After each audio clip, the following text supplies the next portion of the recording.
نحمده ونصلي ونسلم على رسوله الحبيب الكريم أما بعد أعوذ بالله من الشيطان الرجيم بسم الله الرحمن الرحيم আজকে বৃহত্তর সুন্নি জোটের সাংবাদিক সম্মেলনে উপস্থিত সাংবাদিক ভাইরা, মিডিয়া ব্যক্তিত্ব যারা আছেন এবং আমাদের তিন দলের বৃহত্তর সুন্নি জোটের নেতৃবৃন্দ, কর্মীবৃন্দ, সদস্যবৃন্দ, আসসালামু আলাইকুম ওয়া রাহমাতুল্লাহি ওয়া বারাকাতুহু।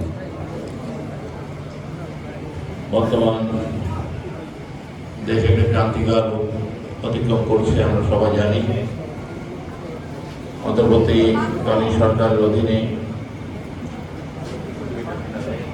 আমরা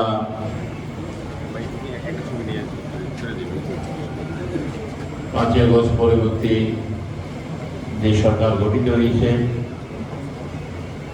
আমরা আহলে সুন্নাত ওয়াল জামাতের পক্ষ থেকে আমরা এই সরকারকে সর্বাত্মক সহযোগিতা করে আসছি, যেন দেশ একটা স্থিতিশীল পর্যায়ে যেন থাকে।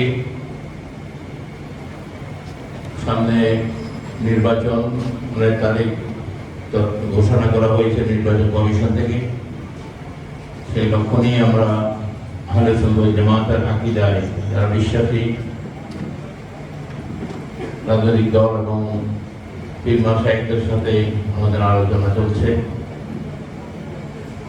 এই ধারাবাহিকতা আজকে তিনটা দলের আমাদের সুন্নি জোট ঘোষণা, বৃহত্তর সুন্নি জোট ঘোষণা।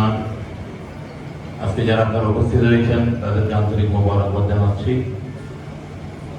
বিশেষ করে দেশের বিগত সময়ে বছরগুলোতে যারা ক্ষমতায় এসেছিল, আমরা শুধু দেখেছি দুর্নীতি আর লুটপাট, কালো টাকা, যেগুলো অর্থনৈতিক মন্দা সহ নির্বাচনে বিগত নির্বাচনগুলোতে কালো টাকার প্রভাবের কারণে মানুষ, এই দেশের জনগণ তাদের মৌলিক অধিকার, ভোটাধিকার প্রয়োগ করতে বারবার ব্যর্থ হয়েছে। মানুষের ভোটের অধিকার কেড়ে নেওয়া হয়েছে। এই দেশের উগ্রবাদ যারা লালনকারী তাদেরকে বারবার প্রশ্রয় দেওয়া হয়েছে। সুতরাং আমরা সামনে এমন একটা সরকার বা এমন একটা পরিবেশ দেখতে চাই, নির্বাচনের মাধ্যমে এই দেশের সাম্প্রদায়িকতা নির্মূল করে এই দেশে যে 71-এর যে মুক্তিযুদ্ধের চেতনা, সম্প্রীতির সহাবস্থান সহ দুর্নীতিমুক্ত, সন্ত্রাস মুক্ত দেশ আমরা গঠন করার জন্য আমরা ঐক্যবদ্ধ। বিশেষ করে আমরা যারা আহলে সুন্নাত ওয়াল জামাতের অনুসারী, আমরা শান্তিতে বিশ্বাসী, সম্প্রীতিতে বিশ্বাসী। কিন্তু দেখা গেছে আমরা বারবার প্রত্যেক সরকারের সময় বৈষম্যের শিকার। আমরা তারা আমাদেরকে কেন ভয় পায় সেটাই বুঝি না। অর্থাৎ আমাদের দ্বারা বাংলাদেশের কোনো জায়গায় একটা গাড়ি ভাঙচুর হয়নি, একটা জায়গায় কোনো আগুন লাগানো হয়নি, এই প্রমাণ কেউ দিতে পারবে না। রাস্তাঘাট বন্ধ করে মানুষের ভোগান্তি হয়েছে এরকম কোনো প্রমাণ নেই। আমরা দেশকে ভালোবাসি, দেশের মানুষের কাছে আমরা জবাবদিহিতা, তাদের কাছে দায়বদ্ধতা আমরা বিশ্বাস করি। সুতরাং আমরা আশা করি এই দেশের মানুষ সঠিক সময়ে সঠিক জবাব দেবে ইনশাআল্লাহ।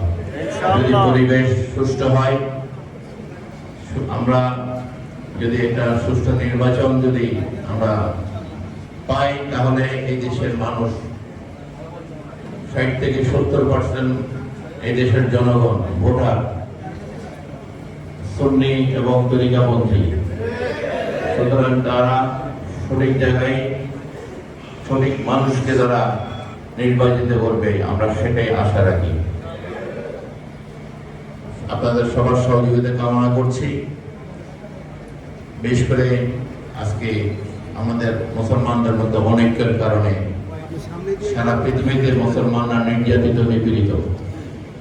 আমরা এই বাংলাদেশের যারা সম্প্রীতির ধর্ম ইসলাম, শান্তির ধর্ম ইসলামে বিশ্বাসী, তাদেরকে নিয়ে আমরা বৃহত্তর জোট করে এই মতাদর্শের যারা আছেন, যারা দেশকে ভালোবাসেন, যারা সত্য এবং ন্যায়ের পক্ষে যারা থাকেন, তাদেরকে নিয়ে ইনশাআল্লাহ আমরা ভবিষ্যতের এই জোট নিয়ে আমরা এগিয়ে যাব। এবং আমরা যদি নির্বাচন কমিশন আমাদের থেকে কোনো সহযোগিতা চায়, আমরা যে কোনো সহযোগিতা করতে প্রস্তুত একটা সুষ্ঠু নির্বাচনের জন্য।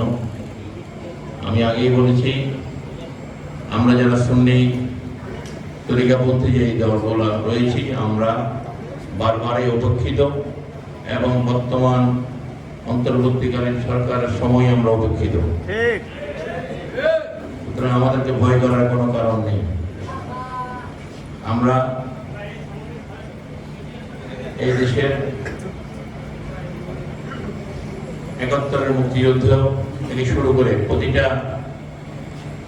দেশের প্রয়োজনে আমাদের পীর মাশায়েখরা, আমাদের অনুসারীরা দেশের স্বাধীনতার সার্বভৌমতা রক্ষায় তারা তাদের ভূমিকা রেখেছেন। একেবারে পিওর, এখানে কোনো খাত নাই। ইনশাআল্লাহ ভবিষ্যতেও এই দেশের স্বাধীনতার সার্বভৌমতা রক্ষায় আমাদের সুন্নি এই জোট এই দেশের মানুষকে নিয়েই কাজ করবে এবং এই দেশের বিশেষ করে আইন শৃঙ্খলার যে অবনতি, আমরা সেই আইন শৃঙ্খলার অবনতি, মব সন্ত্রাস, আইনের জাহেলিয়াতের যে চিত্রগুলো আমরা এই ২০ শতাব্দীতে আমরা দেখছি, এটা আমাদের জন্য বড় আফসোসের বিষয়। আমরা আশা করব আইন শৃঙ্খলা বাহিনী সহ বাংলাদেশ সেনাবাহিনী, যৌথ বাহিনী, তারা এই দেশের মানুষের নিরাপত্তা দায়িত্ব বহন করেছে। অন্তর্বর্তী সরকারের মাধ্যমে এই দেশের অন্তত প্রথমে যেটা নিশ্চিত করতে হবে একটা নির্বাচনের সুষ্ঠু পরিবেশের জন্য, সেটা হচ্ছে আইন শৃঙ্খলা নিয়ন্ত্রণ। আমরা আশা করি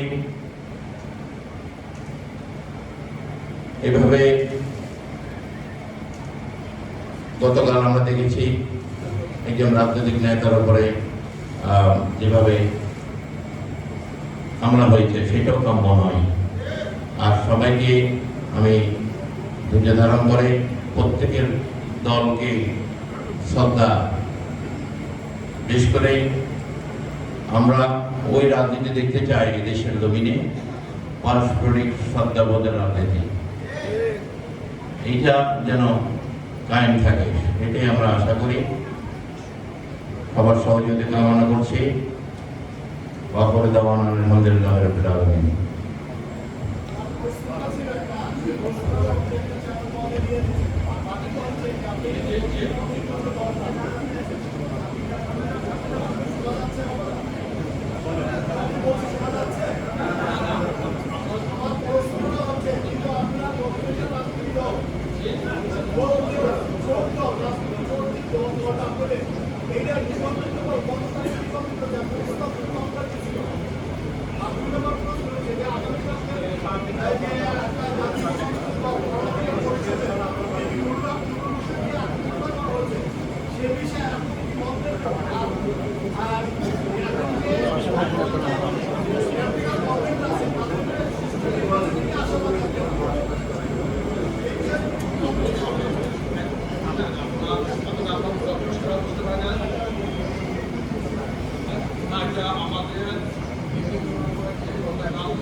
একজন রাজনৈতিক নেতার উপরে এভাবে হামলা আমরা কোনো প্রকারে সমর্থন করতে পারি না, এটা তীব্র নিন্দা জানাই।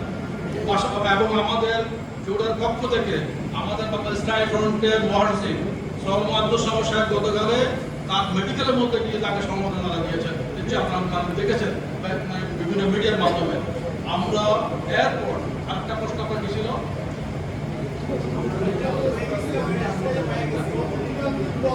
আমাদের নিবন্ধনের ব্যাপারটা বলে, আমাদের নিবন্ধন বাংলাদেশের নিবন্ধন প্রথম শুরু হয় 2008 সালে নিবন্ধনের প্রথম দরখাস্ত আমরা কিন্তু নিবন্ধনের জন্য 2001 সালে নিবন্ধনের জন্য দরখাস্ত করছি। নিবন্ধন নম্বরটা আমরা চূড়ান্ত করলাম 2008 সালে। আমাদের নিবন্ধন 2001 সালে আমাদের নিবন্ধনের দরখাস্ত আবেদন ছিল। নিবন্ধন আমরা পেয়েছি 2008 এর মধ্যে। নতুন কোনো দল না।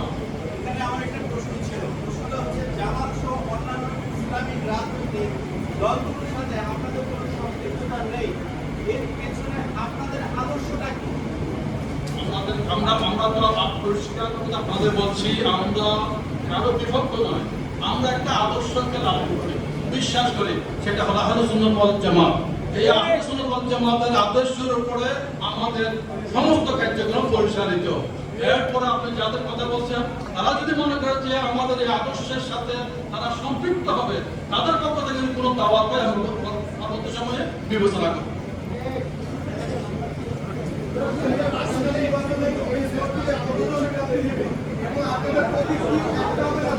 ভাই সুপ্রিম পার্টি চিন্তা করেছি প্রাপ্তি দেওয়ার আমরা 300 আসনের নির্বাচন করার জন্য প্রস্তুতি নিচ্ছি। এবং আমাদের যে প্রতীকের কথা বলছেন, আমাদের 3টি রাজনৈতিক দলের 3টা প্রতীক আছে। আমরা 3টা প্রতীক আপাতত বহাল রেখেছি। আমরা শেষ মুহূর্তে যদি আমরা সবাই মনে করি 3 প্রতীকের নির্বাচন করবো, তাও হইতে পারে। আবার যদি আমরা সবাই মনে করি একটা প্রতীক আমরা ব্যবহার করবো, তবে একটা প্রতীক ব্যবহার করবো।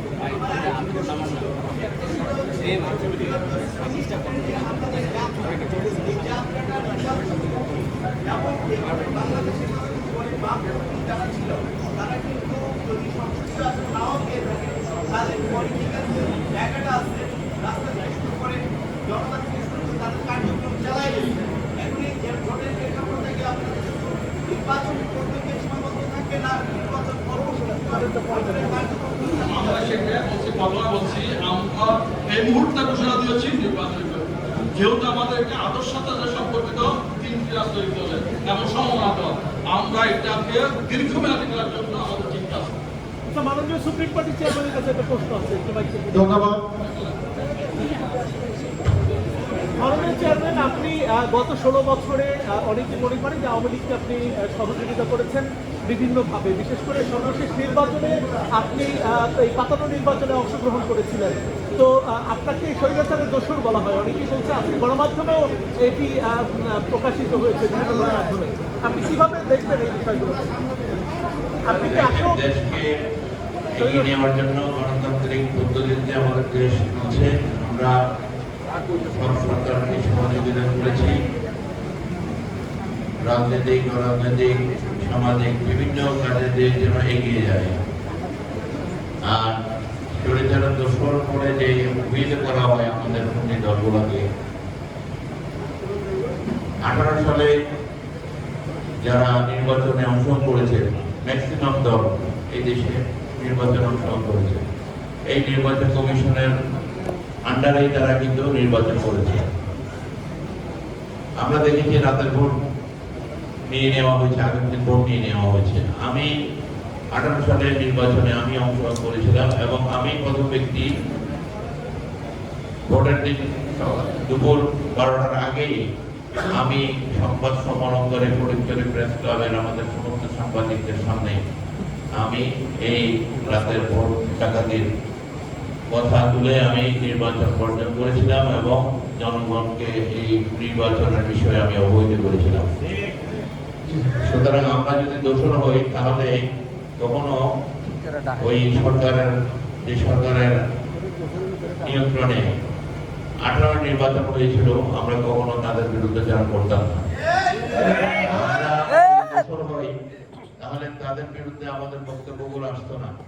24 সালে আমরা নির্বাচন করেছি, যেহেতু নিবন্ধন প্রাপ্ত দল। আমি আমার এলাকার আওয়ামী লীগের নৌকার প্রার্থীর বিরুদ্ধে মামলা করেছি। সে ঋণ খেলাপি ছিল এবং সে এভাবে জোর করে ভোট দিয়েছে। হাইকোর্টে রিট করা হয়েছে আমার পক্ষ থেকে। যদি আমরা যদি দোষর হয়ে থাকি তাহলে নৌকার বিরুদ্ধে কখনো আমরা মামলা করতাম না। এই প্রপাগান্ডাগুলো যারা চালাচ্ছে এরা সত্যকে মিথ্যা দিয়ে ঢাকার চেষ্টা করছে, সুন্নি জনতাকে দাবিয়ে রাখার অপচেষ্টা। সুতরাং আশা করবো এই সমস্ত বিভ্রান্তিগুলো নিরসন হবে। আমরা যদি এখনো যদি নির্বাচন করি, সামনে যে নির্বাচন ডাকা হয়েছে, দেখা যাবে অনেক দল হয়তো নির্বাচন অংশগ্রহণ করবে না, কিন্তু দেখা যাবে পরে হয়তো আমাদেরকে আবার এই অন্তর্বর্তীকালীন সরকারের দোষগুলো বলা হবে। এই যে রাজনীতির মধ্যে কানা ছড়াছড়ি, দেশকে প্রাধান্য না দিয়ে দেশের স্থিতিশীলতা রক্ষার জন্য আমরা রাজনৈতিক দলগুলো কাজ করে যাচ্ছি জনগণের মৌলিক অধিকার প্রতিষ্ঠার জন্য। সুতরাং নির্বাচন একটা গণতান্ত্রিক পদ্ধতি ধারা, সেটা কেউ 18-তে করলে দোষ নাই, 24-এ করলে দোষ, 8-এ করলে দোষ নাই, 22-এ করলে দোষ, 14-তে করলে দোষ। এইটা আমাদের এই রাজনৈতিক কুসংস্কার, এগুলা থেকে মুক্ত হইতে হবে আমাদেরকে। দেশকে ভালোবেসে আমাদেরকে এগিয়ে যেতে হবে। ধন্যবাদ সাংবাদিকবৃন্দ। আমাদের সাংবাদিক বন্ধুদেরকে আমরা ধন্যবাদ জানাই যে আপনাদের আমাদের যে সময় দিয়েছেন এবং আমাদের